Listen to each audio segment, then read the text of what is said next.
Przegląd filmowy Ręce do góry, bunt w kinie krajów wyszehradzkich to estetyczna podróż przez rozmaite oblicza filmowego buntu. Wśród filmów wybranych do jego repertuaru znalazły się produkcje osadzone w onirycznej, a czasem wręcz baśniowej stylistyce.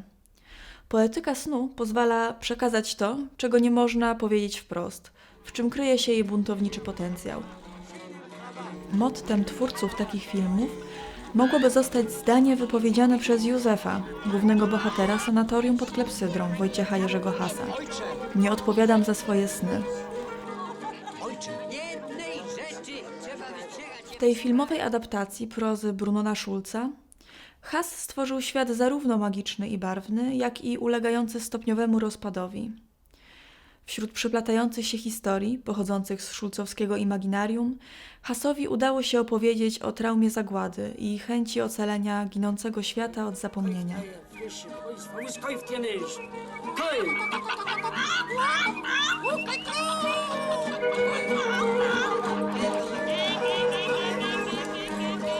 Co ciekawe, Józef zachowuje się i myśli jak dziecko, co łączy go z Jonasem, protagonistą czechosłowackiego filmu Słodki czas Kalimagdory w reżyserii Leopolda Lacholi.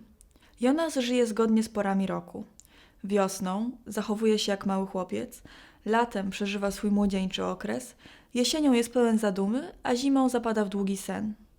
To właśnie wiosną, kiedy czuje się jak dziecko i przeciwstawia się dwulicowości dorosłych, jest najszczęśliwszy.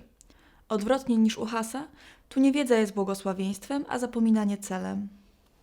Z kolei fabuła trzeciej części Nocy Andrzeja Żuławskiego oparta jest na wspomnieniach ojca reżysera, który podczas wojny pracował jako karmiciel wszy w Lwowskim Instytucie Rudolfa Weigla.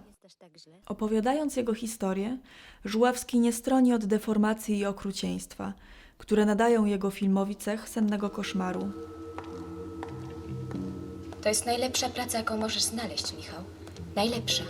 Teraz, kiedy jego nie ma i uwolniło się jego miejsce. Korzysta również z estetyki horroru, tak samo jak Juraj Herz w Palaczu Zwłok. Jego bohaterem jest mężczyzna pracujący w praskim krematorium, który pod wpływem nazistowskiej ideologii przestaje widzieć różnicę między dobrem a złem. Swoje najgorsze czyny jest w stanie usprawiedliwić chęcią zbawienia ludzkości. W Sanatorium pod klepsydrą, Palaczu Zwłok i trzeciej części Nocy oniryzm jest strategią służącą do opowiadania o kolektywnych wojennych traumach. Jednak sfera fantazji może również stanowić osobiste schronienie przed trudną codziennością. Tak dzieje się w przypadku bohaterki filmu Bibliothèque Pascal w reżyserii Sabolcza Hajdu, która przed pracownikiem opieki społecznej snuje surrealistyczną opowieść o tułaczce po świecie i rozgrywających się w rzeczywistości snach. Ta barwna konfabulacja pozwala jej opowiedzieć przykrą prawdę o wyzysku, jakiego doświadczyła. Tak jak we wszystkich wspomnianych filmach, oniryzm jest tu konwencją, dzięki której reżyser ujawnia swój krytyczny stosunek wobec rzeczywistości.